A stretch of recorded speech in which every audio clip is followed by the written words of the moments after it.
Pensé que su ex estaba loca, hasta que encontré mensajes de otras mujeres. Una de ellas estaba embarazada. Él era un completo mentiroso y un estafador. ¿Alguna vez te diste cuenta de que la ex loca de tu pareja en realidad estaba diciendo la verdad sobre él? Yo pensaba que Jessica solo estaba resentida. Durante 2 años, me estuvo enviando mensajes por Instagram, Facebook, incluso LinkedIn, siempre con las mismas advertencias sobre mi novio, Marcus. No es quien crees que es. Pregúntale sobre la orden de restricción. Revisa su teléfono mientras duerme. Yo le mostraba los mensajes a Marcus, y él ponía esa expresión perfecta de dolor, mezclado con agotamiento. Me ha estado acosando desde que terminamos, me explicaba, pasándose las manos por el cabello. Me siento terrible de que te esté arrastrando a esto. La pintaba como una desequilibrada. Decía que había rayado su auto, que se aparecía en su trabajo, que amenazaba con suicidarse si él no volvía con ella. Clásico comportamiento de una ex loca, ¿verdad? Marcus era increíble. Me traía café cada mañana, recordaba cada detalle que compartía, y jamás alzó la voz. Cuando tuve una intoxicación alimentaria, me sostuvo el cabello y limpió mi baño sin quejarse. Cuando mi madre fue hospitalizada, condujo 4 horas conmigo y durmió en esas horribles sillas de la sala de espera. Era el novio perfecto. La forma en que nos conocimos parecía cosa del destino. Tuve el peor día en el hospital donde trabajaba como enfermera. 3 pacientes entraron en paro, 2 familias gritaban al personal, y durante mi descanso derramé café sobre mis uniformes. Lloraba en el estacionamiento cuando un desconocido atractivo se me acercó con un pañuelo y una sonrisa preocupada. ¿Día difícil?, preguntó Marcus con suavidad. Me avergonzaba estar llorando en público, pero algo en sus cálidos ojos marrones me hizo sentir segura.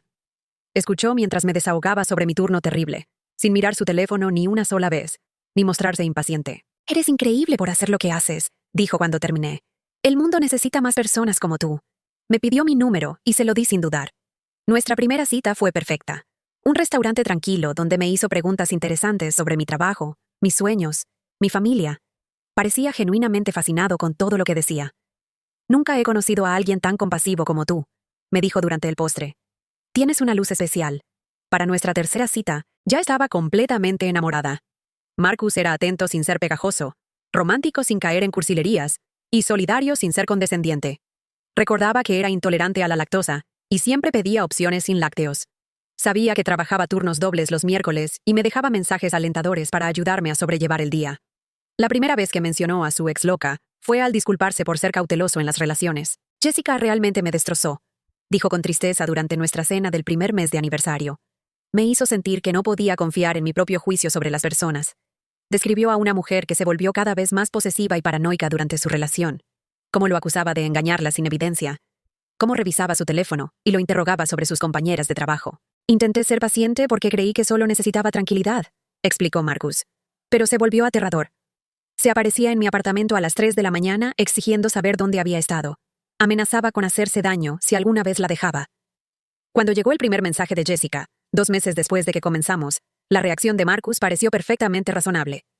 Lamento mucho que tengas que lidiar con esto, dijo, visiblemente afectado. Esperaba que ya hubiera seguido adelante, pero aparentemente no. El mensaje era vago. Solo, pregúntale sobre Seattle, sin ningún contexto. Marcus explicó que Jessica solía hacer acusaciones crípticas que nunca llevaban a nada. Hace esto de insinuar que escondo algo, sin decir realmente qué, dijo con un suspiro cansado. Es manipulación. Quiere que empieces a dudar de mí, para que nuestra relación se desmorone. En los meses siguientes, los mensajes de Jessica se hicieron más frecuentes, pero seguían siendo frustrantemente vagos. Marcus siempre tenía explicaciones razonables. Pregúntale por el segundo teléfono. Llegó justo cuando Marcus recibió un teléfono del trabajo en su empresa de consultoría. Pregúntale por las tarjetas de crédito.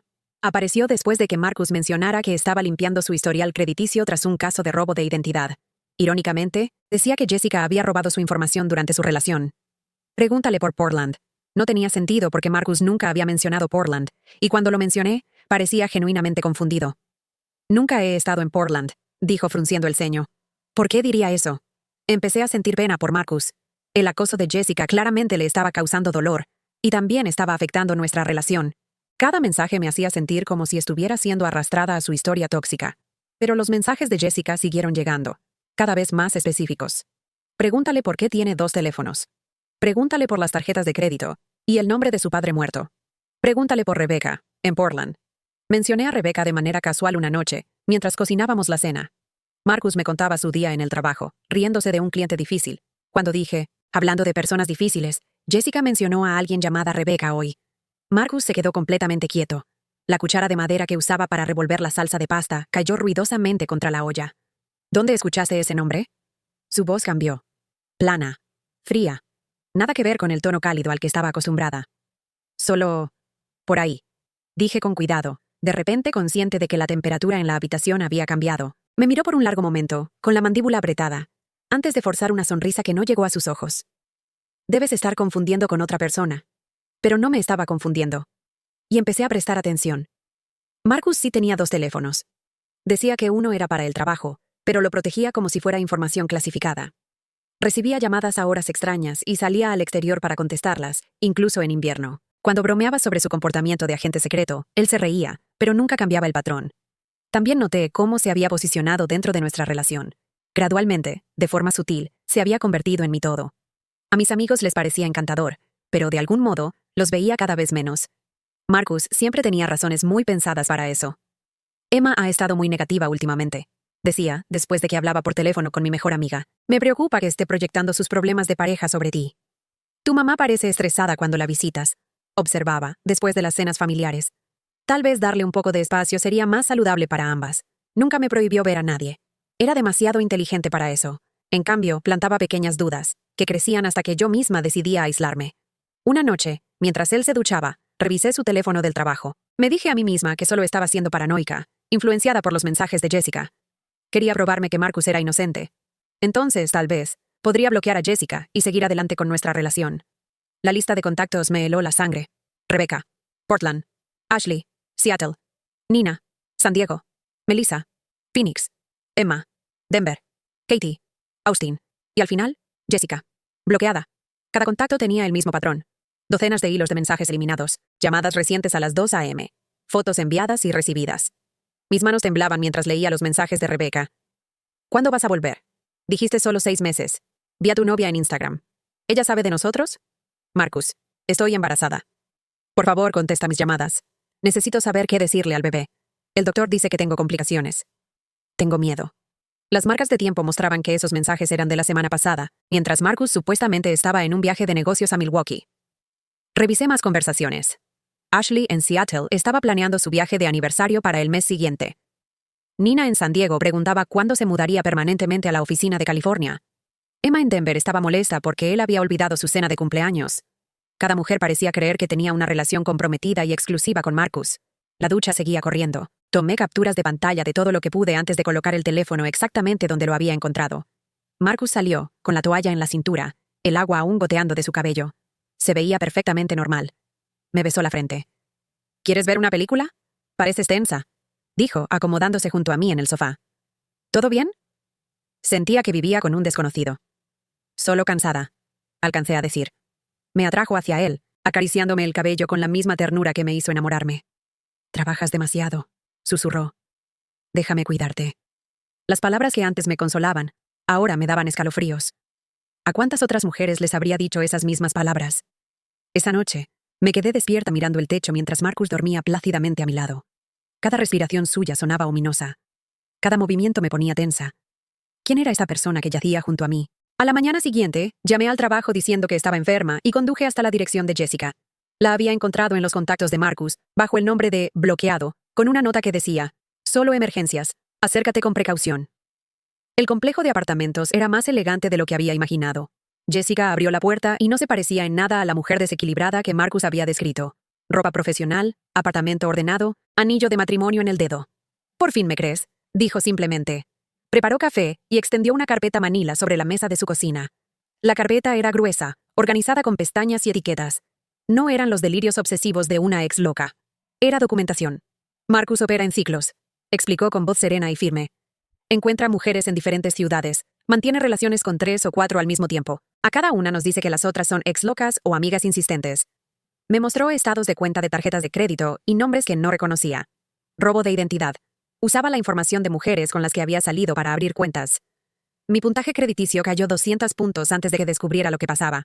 Se me cayó el estómago. «Hay más», dijo Jessica suavemente. «Y es peor que el fraude financiero».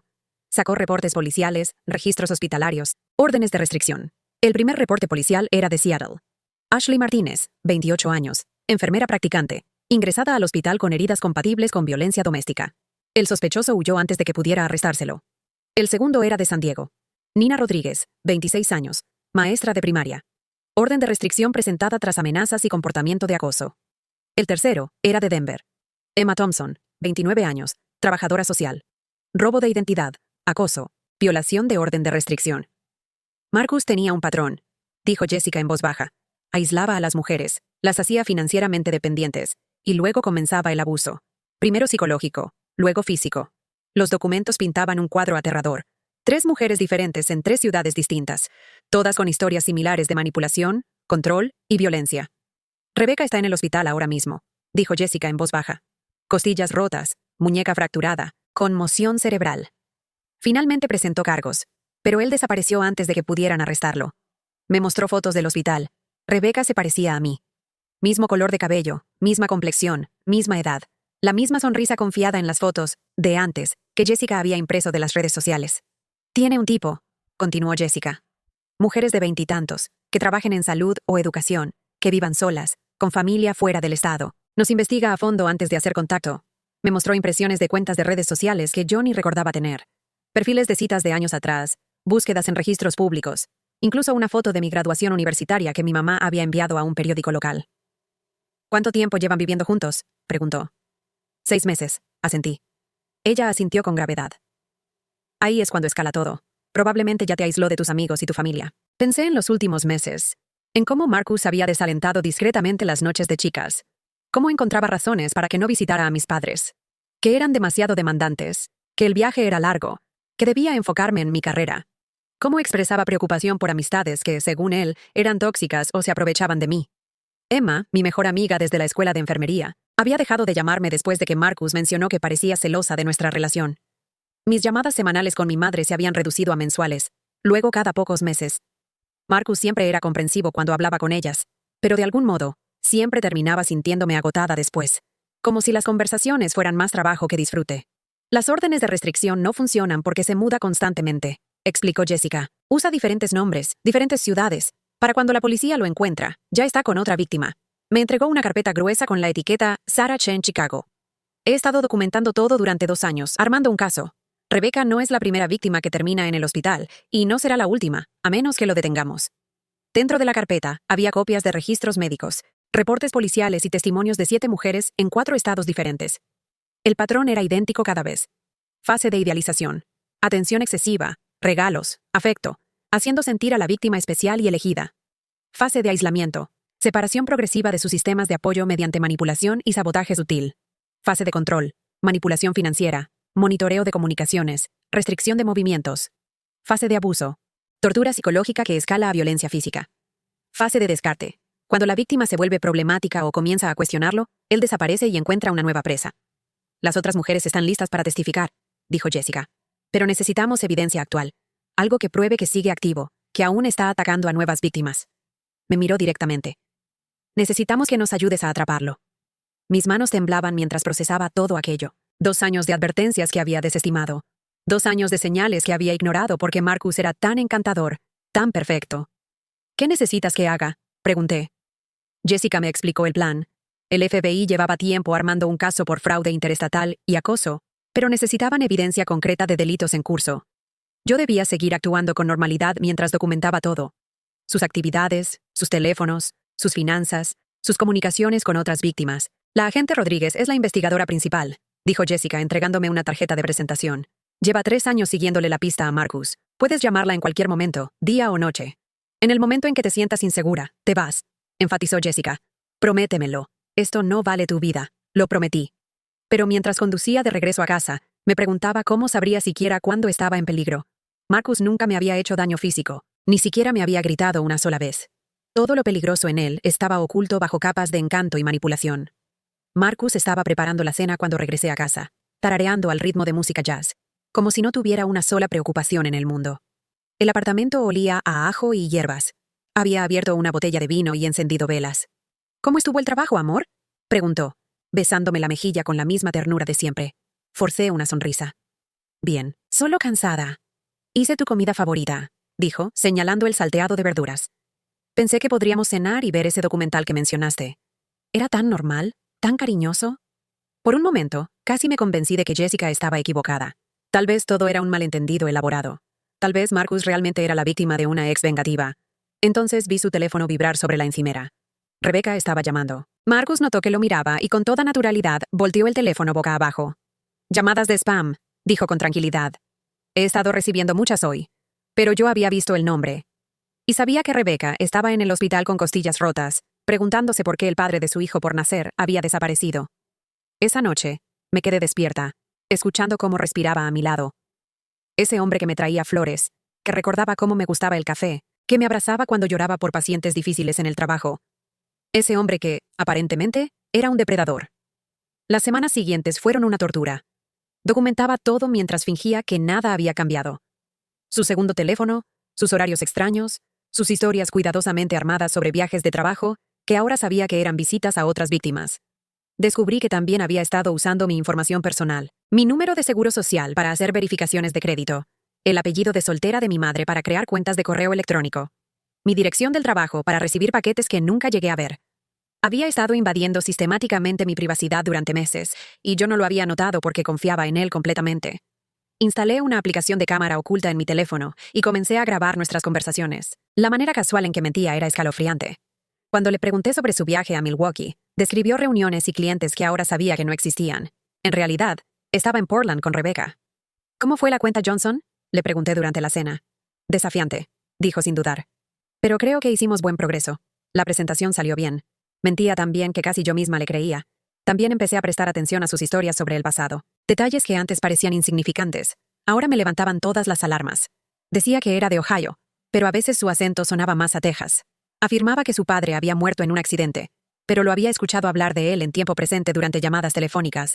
Cuando mencionaba estas inconsistencias, siempre tenía una explicación. Que el acento era por sus amigos de infancia. Que aún hablaba en presente de su padre porque lo extrañaba mucho. Plausible, empático, totalmente creíble. Llamé a la agente Rodríguez y concerté una reunión. Era una mujer de unos 40 años, directa, pero con una compasión contenida, la clase de cuidado reservado para víctimas de trauma. «Eres muy valiente al venir», me dijo en su oficina del FBI. «Marcus Webb, ese es su verdadero nombre, por cierto. Es uno de los depredadores más sofisticados que hemos encontrado». Me mostró su expediente. Nombre real: Marcus Webb, nacido en Texas. 34 años. Historial de fraude, robo de identidad y violencia doméstica desde la universidad. Al menos 12 víctimas conocidas en 8 años. Es extremadamente inteligente y muy bueno leyendo a las personas, explicó la agente Rodríguez. Estudia a sus objetivos durante semanas antes de acercarse. Todo en tu relación fue calculado. Me mostró fotos de vigilancia de Marcus observándome antes de nuestro encuentro casual en el estacionamiento. Fotos de él en la cafetería donde compraba mi café matutino, aprendiendo mi rutina. Fotos hablándole a mis compañeros de trabajo, recolectando información sobre mi vida personal. ¿Cómo sabía que estaría en el garaje ese día?, pregunté, con el estómago revuelto. No lo sabía. Había estado siguiendo tu rutina durante 2 semanas. Esperaba la oportunidad adecuada. Un momento en el que estuvieras vulnerable, receptiva a un extraño amable. El estacionamiento fue solo uno de varios intentos. Si no funcionaba, habría probado otra cosa. Un neumático pinchado que él se ofrecería a arreglar. Un café derramado que ayudaría a limpiar. Un perro perdido que me pediría ayuda para encontrar. Según su perfil, eres enfermera, continuó la agente. Él apunta específicamente a mujeres en profesiones de cuidado, porque están predispuestas a ver lo mejor en los demás, y a justificar comportamientos preocupantes. Todo lo que pensé que era especial en nuestra relación, la forma en que me entendía, cómo parecía saber exactamente lo que necesitaba, era simplemente él explotando mi psicología. ¿Qué necesitas que haga?, pregunté. Sigue documentando todo. Nos interesa especialmente la evidencia de robo de identidad y el patrón interestatal. Si podemos probar que mantiene múltiples relaciones cruzando fronteras mientras comete fraude, podemos presentar cargos federales sólidos. Me dio equipo de grabación e instrucciones detalladas sobre cómo recopilar evidencia de manera segura. Lo más importante es que no cambies en absoluto tu comportamiento. Marcus es extremadamente perceptivo. Si sospecha que sabes la verdad, desaparecerá y comenzará de nuevo en otro lugar. El peso de esa responsabilidad era aplastante. No solo por mi seguridad, sino por la de Rebecca, Ashley, Nina y todas las víctimas futuras. De vuelta en casa, comencé mi doble vida. Novia amorosa de día, informante encubierta del FBI por la noche. Marcus no sospechó nada. De hecho, parecía más atento que nunca. Me llevaba almuerzo al trabajo, enviaba dulces mensajes de texto durante el día, planeaba citas románticas sorpresa. «Últimamente te noto algo distante», dijo una noche mientras veíamos Netflix. «¿Todo está bien?» «Solo cansada», respondí. La mentira salía con facilidad ahora. Estás trabajando demasiado, dijo, atrayéndome hacia él. Tal vez deberías dejar esos turnos extra. Había empezado a sugerir eso con más frecuencia. La dependencia financiera era parte de su estrategia de control. Cuanto más pudiera hacer que dependiera de él, más difícil sería marcharme. Me gusta el dinero extra, dije con cautela. Pero yo gano suficiente por los dos, respondió. Quiero cuidar de ti. Grabé todo. 3 semanas después de comenzar mi investigación, Marcus anunció otro viaje de negocios. Esta vez a Denver, dijo. 3 días. Te voy a extrañar. Sabía que en realidad iba a ver a Emma, quien había estado publicando mensajes cada vez más desesperados sobre cómo su relación se estaba desmoronando. En cuanto se fue, llamé a la agente Rodríguez. Vamos a registrar el apartamento, me dijo. ¿Sabes dónde podría esconder cosas? Encontramos todo oculto en un falso fondo del cajón de su tocador. Unidades USB, teléfonos prepagos, identificaciones falsas y lo más condenatorio de todo. Diarios. Cada diario tenía el nombre de una mujer y contenía planes detallados de manipulación y control. Mi diario estaba etiquetado como Sarah Chen, Chicago, objetivo adquirido marzo 2023. Dentro había páginas de observaciones sobre mis hábitos, mis miedos, mis vulnerabilidades, planes sobre cómo manipularme. Notas sobre mi situación financiera y relaciones familiares. Responde bien a pequeños gestos de cuidado. Preferencia de café. Latte de avena. Extra de espresso. Sin espuma. Mención de padre ausente durante la infancia provoca respuesta emocional. Explotar para generar lazos y construir confianza. Trabaja turnos extra en el Hospital St. Mary los fines de semana. El cansancio creciente la hace más susceptible a la sugestión y menos propensa a cuestionar inconsistencias. Mejor amiga Emma, muestra signos de sospecha. Iniciar campaña de alienación gradual. Sugerir que Emma es celosa y poco solidaria. Madre llama todos los domingos a las 2 p.m. Interferir con llamadas mediante actividades programadas o emergencias para establecer patrón de indisponibilidad. Estaba leyendo notas detalladas sobre cómo manipularme psicológicamente. Marcus me había estado estudiando como a una rata de laboratorio desde el primer día. Los otros diarios eran aún peores. Detallaban su escalada con víctimas anteriores, cuándo empezar a monitorear sus teléfonos, cómo aislarlas de sus redes de apoyo, cuándo era necesario el chantaje financiero, cuándo requería intimidación física. El diario de Rebecca tenía páginas marcadas como fase final en implementación, con planes para desaparecer una vez que ella comenzó a hacer demasiadas preguntas sobre sus otras relaciones. El de Ashley contenía información financiera detallada, su número de seguro social, datos bancarios, números de tarjetas de crédito. Había estado drenando sistemáticamente sus ahorros mientras ella pensaba que estaban construyendo una vida juntos. El de Nina tenía fotos de su apartamento, su horario de trabajo, sus familiares. Notas sobre su sistema de seguridad, qué vecinos estaban en casa durante el día. Fotografié cada página con manos temblorosas, apenas capaz de procesar el nivel de cálculo involucrado en su comportamiento depredador. Cuando Marcus regresó de Denver, yo lo esperaba en la sala de estar con Jessica, la agente Rodríguez y otros 2 agentes del FBI. Su rostro pasó por varias expresiones en rápida sucesión: confusión, reconocimiento, miedo, y luego esa máscara fría que ya había visto una vez, cuando mencioné el nombre de Rebecca. ¿De qué se trata esto?, preguntó con calma, dejando su bolso de viaje como si todo fuera completamente normal. La agente Rodríguez le mostró una orden judicial. Marcus Webb queda arrestado por acoso interestatal, robo de identidad, fraude electrónico y violación de órdenes federales de restricción. Marcus me miró directamente. Su expresión era casi de decepción, como si hubiera fallado una prueba que esperaba que pasara. Sarah, lo que te hayan dicho no es verdad. Tú me conoces. Pero no lo conocía en absoluto. Me había enamorado de un personaje cuidadosamente construido para explotar mis debilidades. Encontré los diarios, dije en voz baja. Por primera vez, su compostura se quebró por completo. La máscara cayó, y vi al verdadero Marcus debajo, frío, calculador, furioso por haber sido descubierto. No tienes idea de lo que has hecho, dijo en voz baja mientras le ponían las esposas. Cuando lo sacaban del apartamento, se volvió una vez más. Te vas a arrepentir, dijo. No a los agentes, ni a Jessica. A mí. No fue una amenaza. Fue una promesa. El juicio duró 8 meses. 6 mujeres testificaron sobre su patrón de abuso. Rebecca habló desde una silla de ruedas, sus heridas aún en proceso de sanación. Había dado a luz a una niña, hija de Marcus, 3 meses antes. Desapareció el día que le dije que estaba embarazada, dijo en el estrado. No volví a saber de él hasta que la policía me llamó por su arresto. Ashley testificó sobre el fraude financiero. Marcus le había robado más de $40,000 de sus cuentas y había abierto tarjetas de crédito a su nombre que ella todavía estaba pagando. Nina describió el acoso y la tortura psicológica, cómo la convenció de mudarse al otro lado del país para un trabajo que no existía, cómo la aisló de su familia y amigos hasta que dependía completamente de él. Emma relató ante el tribunal los abusos físicos, cómo comenzó con empujones que parecían bromas, que se volvieron cada vez más violentos. Cómo la culpaba por hacerlo enojar hasta que ella llegó a creer que era su culpa. La evidencia era abrumadora. Fraude con tarjetas de crédito, robo de identidad, acoso, agresión, violación de órdenes de restricción en múltiples estados. Marcus fue sentenciado a 15 años en una prisión federal, sin posibilidad de libertad condicional durante los primeros 8 años. Durante la audiencia de sentencia, su abogado intentó presentarlo como un hombre con traumas de abandono, que solo amaba con demasiada intensidad. El señor Webb sufrió traumas en la infancia que derivaron en patrones de apego poco saludables, argumentó la defensa. Nunca tuvo la intención de hacer daño. Solo buscaba desesperadamente una conexión. La jueza no lo compró. El señor Webb trató a estas mujeres como objetivos en una expedición de caza, dijo. Esto fue un comportamiento depredador calculado, no un romance mal dirigido. El nivel de planificación y manipulación demostrado en estos crímenes revela una falta total de empatía y de respeto por la humanidad de sus víctimas. Pausó, mirando directamente a Marcus. Estudió a estas mujeres como presas.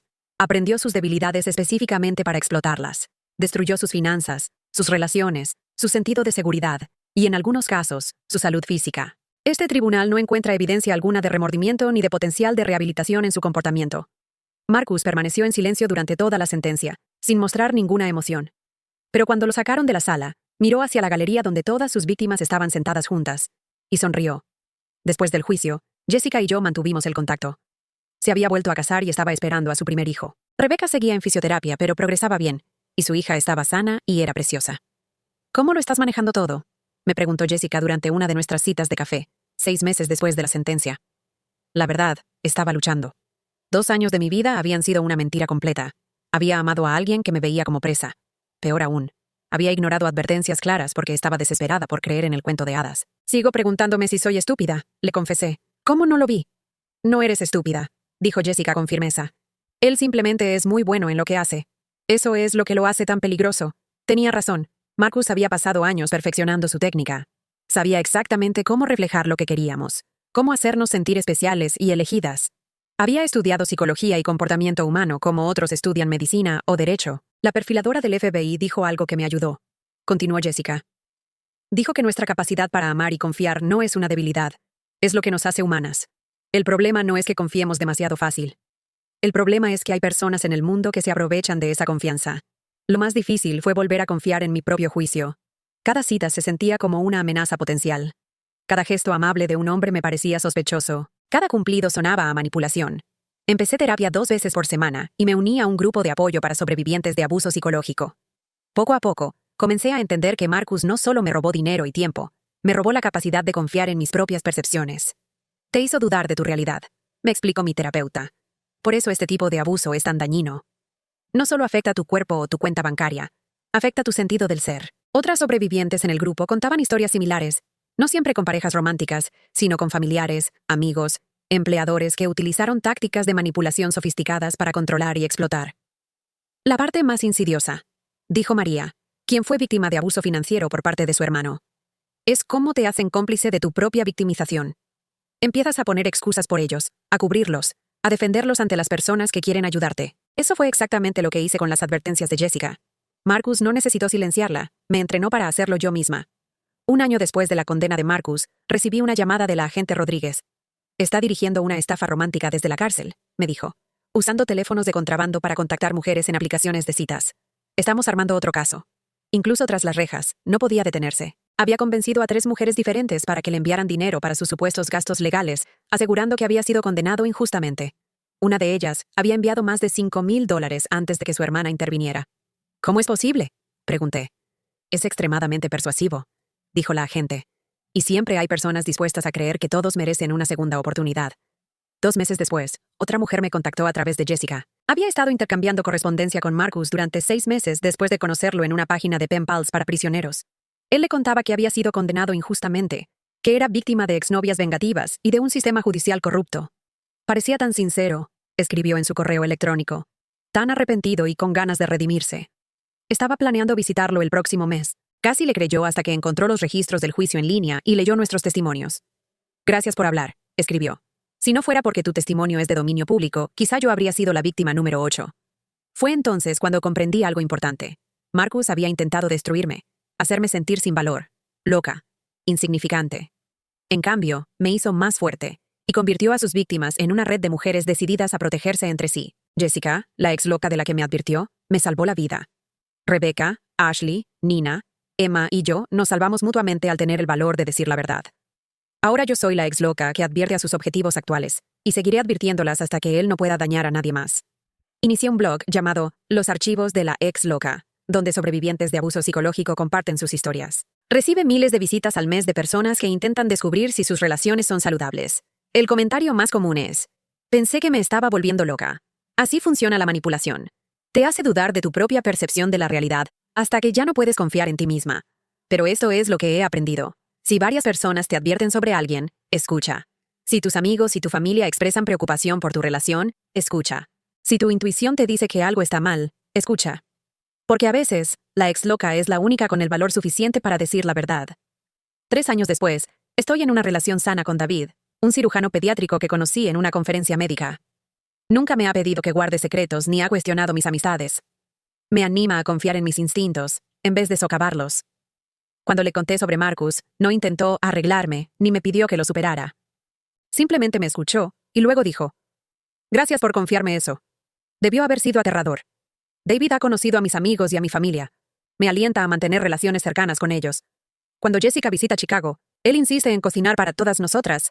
Trata a las demás sobrevivientes como las heroínas que son. Se salvaron unas a otras, dice. Eso requiere un valor increíble.